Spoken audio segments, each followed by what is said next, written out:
Good morning. Welcome back to Planet Doug. Whether this is a story time, journal time, whatever you want to call it, it's actually 4:30 in the morning, Monday, October 10th. I have no idea why I'm awake this early. I just woke up and I felt good, so I just got out of bed, showered, shaved, made a cup of coffee, and here I am to start my day. I don't think I have any technology things to talk about to start the day. Everything is just working fine. So yeah, I can skip right past technology. As far as YouTube and posting videos goes, there's a ton going on there. So one of the first things I'm going to do this morning is finish. I've already shot, exported, and uploaded this video. I just haven't done the thumbnail and description and all the other little details yet. And this is actually another story time video that's going to go on this behind the scenes channel, because I just posted my video of the train ride from Bangkok to here. And before I even finished that video, I actually went out for a walk and had dinner, talking into the camera, where I told the story of taking the train from Bangkok to here. I think it was because I was falling behind in terms of making, the real videos for Planet Doug, and I just had this story that I wanted to tell about the train ride itself. So I just basically told the whole story, and now that I've posted the video, then I'm going to tell the story behind that video, which just gives some more of the details, behind the scenes. That's the whole idea of this channel and the whole idea of making these videos. So I'm going to be working on that, and I'm working on a video I shot my first day here in Penang when I first arrived, and some of the activities, just kind of settling into the day. In the morning, I shot a video of me just sort of getting organized here, something very fun that I did. And then I went out exploring in the afternoon. I went to Fort Cornwallis and the Clan Jetties, and I tried to ride a bicycle along the coast a little bit to go look at the ocean. And that was all my first day here in Penang. And I'm going to be working on that video as well to post that one eventually. So that's my plan for today. And today is my last day in Penang. Tomorrow morning at 8:30, I'm taking a bus to Kuala Lumpur. I'm taking the Aeroline bus. I'm doing that just for fun, to be honest. It's more expensive than a normal bus. But I've seen, as I've mentioned already, I've seen a lot of YouTubers take this Aeroline bus. It's the luxury bus. And I've seen videos about it, so I figure I should try it as well. And so I booked the Aeroline bus, and that could turn into a little bit of an adventure, because the bus itself, you have to get the bus at their bus station, which is maybe, it could be an hour away. So the bus leaves at 8:30. I'll have to leave here probably at 7, just to give myself enough time to make sure I get there. If I get there by city bus, or I might take a Grab. I haven't done that for a long time.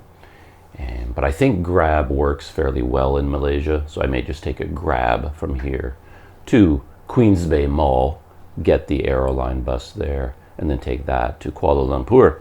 And as someone in Kuala Lumpur that I've gotten to know through my YouTube videos offered to come pick me up when I arrive and then take me to my hostel. So yeah, I'm looking forward to that. But that's all happening tomorrow. Today, of course, I have to pack, get organized, and then I'll probably do something else. I'm thinking about just going for a walk in the historic district, because I haven't shot any actual video of that area. I'm talking about the famous Armenian Street, for example, where you have all of the, it's developed. It's a tourism street with all kinds of shops and interesting things and some of the famous Penang artwork. And today is a holiday as well, so maybe it's going to be quite a busy, interesting place today. So I might go for a walk in that district, maybe through Little India as well, combine those two and make that my last day. I was thinking about going to the War Museum because that's where I was supposed to go yesterday with my friend here. He was going to come. He came and picked me up yesterday morning, and we went and had a dim sum breakfast at a place right around the corner, and I recorded all of that on video. And that was a really interesting breakfast. I enjoyed that a lot. The food was interesting, food was good, and the place was really interesting. Just the vibe there. So many people, so early in the morning, just chaotic and loud and fun. So many people having breakfast there, and a lot of activity, and just watching how this restaurant worked. It's one of these extremely popular places, so they had to have systems for like serving as many customers as quickly as possible. So it's a very efficient, fast place where they're moving people through, and yeah, it's kind of an interesting place. And then we were supposed to go from there to the War Museum, which is on the other side of Penang, like as far away from here as you can get, basically. And my friend was going to drive us there, and we were going to see the War Museum because I've developed an interest in the, World War II era and the history in general of Penang. But it was pouring rain most of the morning, and it continued to rain. We still drove in that direction, but when we got there, it was still raining. And then my friend decided to take us to a coffee shop, and we were going to have a cup of coffee. And his idea, I guess, was, well, we'll just have a coffee first, and then the weather will clear up, and then we can go to the War Museum.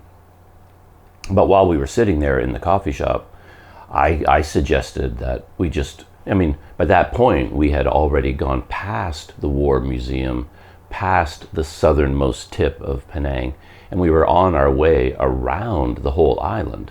It's like we had gone a third, starting from Georgetown, we had gone maybe around half of the island. And I suggested, if you're up for it, why don't we just continue the loop? Instead of turning back and going to the War Museum, why don't we just drive all the way around the island? We've gone halfway, let's just keep going, and then we can just look for interesting places to stop at. And that's what we did. So we stopped at, the first place was a nutmeg farm, like a nutmeg plantation and processing center. And the family that runs this place, they've had it since 1953, and they've developed it into a place where you can just drop by. You can see all the products they make. They have a little shop there. Everything they make from nutmeg, and they make everything. It's really interesting to see. Nutmeg juice, which I tried, which is delicious. Nutmeg balm, nutmeg lotion, nutmeg shampoo, nutmeg jam, nutmeg candy, nutmeg spice, of course, the actual nutmeg, the spice that we all know. Interesting place. Learned about nutmeg, and then we continued on and stopped. We were thinking about stopping at a durian plantation because all the big durian farms are up there in the hills. I guess they grow at a little bit of an altitude. But before we got to a classic durian plantation, we came across a large fruit farm. I forget the name of it. You'll see it in the video if you watch it. Some sort of a Penang fruit farm. And this also is a place where they grow fruit, like there's fruit trees, and they grow tons of different types of fruit. But then they developed it into a place that you can visit. So they have a restaurant where you can sit down and have a meal, and they have a counter. You can get fruit smoothies, fruit drinks of all kinds, and they have a big shop there selling all kinds of interesting products, fruit enzymes, special coffees, and they make it like that. How the first place made everything from nutmeg. This place makes everything from fruit. So if you wanted your, fruit shampoo, your fruit soap, fruit moisturizer, fruit face, everything you could imagine, health drinks, they make everything from fruit. And we stopped there, and that was really interesting. And then we continued around and stopped at the Penang National Park. I wanted to take a look at the docks again, take a look at the fishing boats, and went back to the Cat Beach Sanctuary. And then we saw the coast as well, all the beaches along the coast, Batu Ferengi, all these interesting little towns. and then made our way back to here. And my friend dropped me off, and that was my day yesterday. It was a great day. Yeah, I really enjoyed that. And then I spent the rest of the day here, you know, doing my thing with YouTube videos and stuff like that. But we didn't make it to the War Museum, and I thought today, my last day, maybe I could go there today. But I changed my mind. I was looking at how I was going to get there, and it turns out the full journey could be over 2 hours from here. Once you combine the walking, like 2 different buses, and then walking at the end again, it could be like 2 hours and 15 minutes just to get there. And then I did something that I should have done before when I was thinking about this place. I went to Google Maps, and you know how you have the reviews on Google Maps. What I did was I sorted them in reverse, like show me all the most critical reviews, all the 1-star reviews, and I read through those. And they were pretty harsh about this place. And I don't listen to that because I have my own interests. Like, people have opinions about things, but it's based on who they are. So you can judge. If someone says this is a terrible, boring place, it doesn't mean it's terrible and boring. It means it was terrible and boring for them based on their expectations and their interests. And it could be an amazing, wonderful place for me because of my personality and my interests. So if it was a kind of a dry, not very exciting place, but packed with information about World War II, I would think that's a great place to go. That's a war museum for me, and I'd be interested. So, but if someone said it's boring because all there is information, well, that review doesn't apply to me. So I can interpret the negative reviews. And when I read through the negative reviews, it sounded like my voice. These were people that were similar to me saying there was no information at this place, and that it was kind of weird. They had like ghost stories and paintball activities and like ghosts here and skeletons, and it was just an odd, unusual, weird, like it wasn't really a war museum the way I was thinking of it. It was more of an entertainment, because it used to be, I think, a British fort, a defensive position. So you would see a little bit of that, but people commented that, well, even though it was a war museum and an old fort, you don't really see any much weaponry there. There just isn't a display of guns that were used and artillery emplacements or whatever. So the more I read through the critical reviews, it was sort of like, okay, this doesn't sound like my kind of place. Could be amazing for someone else, but for me, and given it would take 2 hours to get there, 2 hours to come back, 4 hours out of my day, and I have a lot to do today, so I thought, no, let's not do the War Museum. Let's stay closer to home. So I decided I'll probably go for a walk through Armenian Street in Little India on my last day.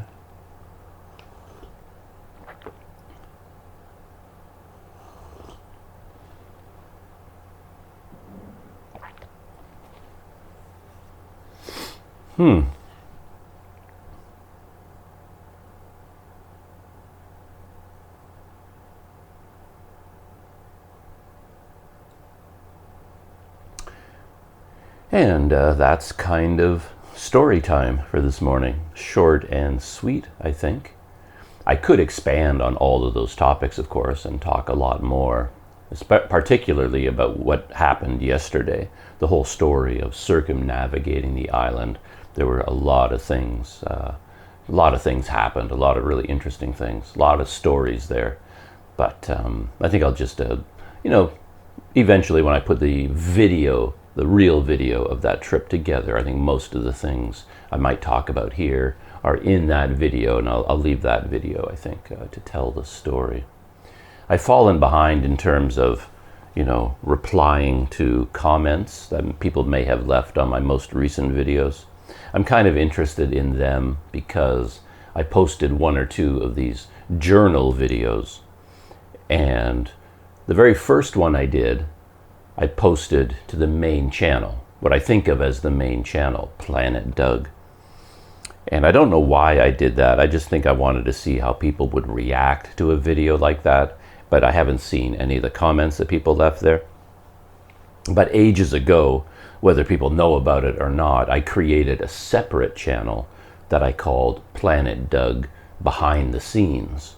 And my idea was, if there was ever like a story I wanted to tell about making the other, like the main video, sort of, a journal entry, the technology that I had to use to make the video, anything going on behind the scenes. It's sort of like the main video is the story of what I did that day, but then there is the story behind the story with more detail and a little, a step back from the actual events of the main video and talk about the making of that video and everything that was going on behind the scenes. So I created this channel called Planet Doug Behind the Scenes, and that's where I would post videos like this. Whether I started off, because I always write a journal in the morning, and I started off sitting down and reading my journal aloud and making a video of me reading my journal, getting very meta, getting very, breaking the fourth wall maybe. But I ran out of time doing that. It just took too long.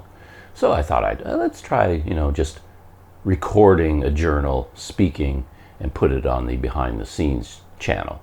So that's where, this video will go, and assuming I have enough time to do this. I mean, I have a personal interest in doing this because I like recording stories, especially behind the scenes stories, whether I'm writing them down or just talking about them.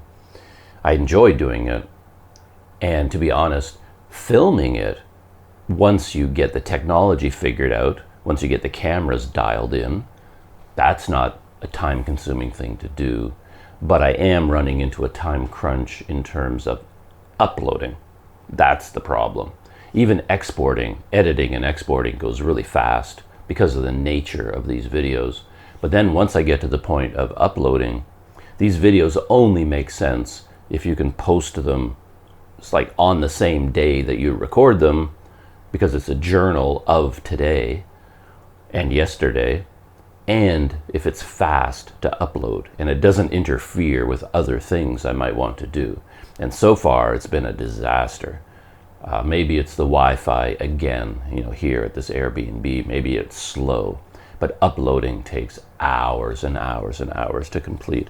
And then while one of my devices is busy uploading the video, it's kind of occupied, and I have to be logged into that Planet Doug Behind the Scenes channel while it's uploading to that channel, and I can't log out of it and go to the main Planet Doug channel to do anything there. So it can interfere with my day drastically if it takes 5 hours to upload, which it does. So this idea of this video journal may or may not continue into the future. We'll just have to see how it develops. So, wish me luck on my bus ride to Kuala Lumpur. Of course, I'll record the whole experience on video. And this time tomorrow, I'll be awake and getting ready to go to the bus to Kuala Lumpur. It's a 5-hour bus ride to go there. One last story before I shut this down. Interestingly, I was trying to find out when the bus arrived in Kuala Lumpur. I mean, I know the departure time. It's 8:30 from Queens Bay Mall. Cool.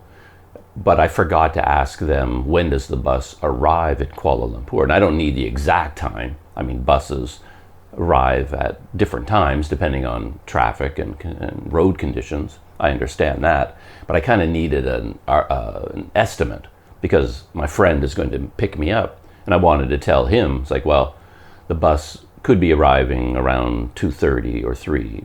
I could give him an estimate, and then I could communicate with him while I'm on the road. But then I went to the Aeroline website and I couldn't find this information. Not only was there no information about how long the bus ride might be, no information about when it arrived in Kuala Lumpur. When I started reading through all their FAQs and all the different, tabs they have. Everything was about the buses from Singapore to Kuala Lumpur. Like even the FAQs, like how long does the bus ride take? And the answer was, well, the ride from Singapore to Kuala Lumpur takes da da da da da. Like, when do the buses go? Oh, the bus from Singapore goes. Like, there was nothing about the Penang Kuala Lumpur buses, even in the FAQs. It was just completely overlooked on the website. And I thought that was kind of weird. So I was feeling energetic, I guess. So I wrote an email to Aeroline on their website. They had a, contact us button, and you could choose what the subject of your message was. Are you asking a question? Are you, what are you doing? And I chose feedback because I wanted to give them feedback about their website. And I wrote to them and said, I'm taking a bus to, Penang to Kuala Lumpur, and I went to your website to get information about that bus, and there's not much information there. And it's kind of odd because all the information I could find was about the Singapore bus. Like, the Penang bus doesn't get covered as much or at all, compared to the Singapore bus. So there's something weird going on there. And you might, for me, it would be nice if you could add that to your website, update it with some Penang information. So I sent them that suggestion, and they actually replied. Yeah, I got an email back, and they said, thank you very much for your suggestion. And they told me in the email the bus takes roughly 5 hours. If everything goes well, it's a 5-hour bus ride. Leaves at 8:30. So when, 8:30, 9:30, 10:30, 11:30, 12:30, 1:30. So call it 2 o'clock. Give another half hour, at the end. So it arrives between 1:30 and 2 o'clock. So they did tell me that because I asked them, so that was very nice of them. And they said they will, take my suggestion under advisement, and they will look at the website and see if they need to update things, and we'll see. And it was very nice of them to write back to me, and they wrote back very quickly. So Aeroline has a good reputation based on everyone's reviews on YouTube that it's a luxury bus experience with good service, and my encounter with their online people running the website supports that. They replied to my email very quickly and gave me the information I was looking for. So there you go. A positive impression of Aeroline before I even get on the bus. So that's it. Going to enjoy my coffee, reply to some comments, and then get to work on a couple of videos and start packing. So yeah, if I do another one of these video journals, it'll be from my new home in Kuala Lumpur. No, could be tomorrow morning, or it could be Kuala Lumpur. We'll see. Whatever it is, I'll see you in that video.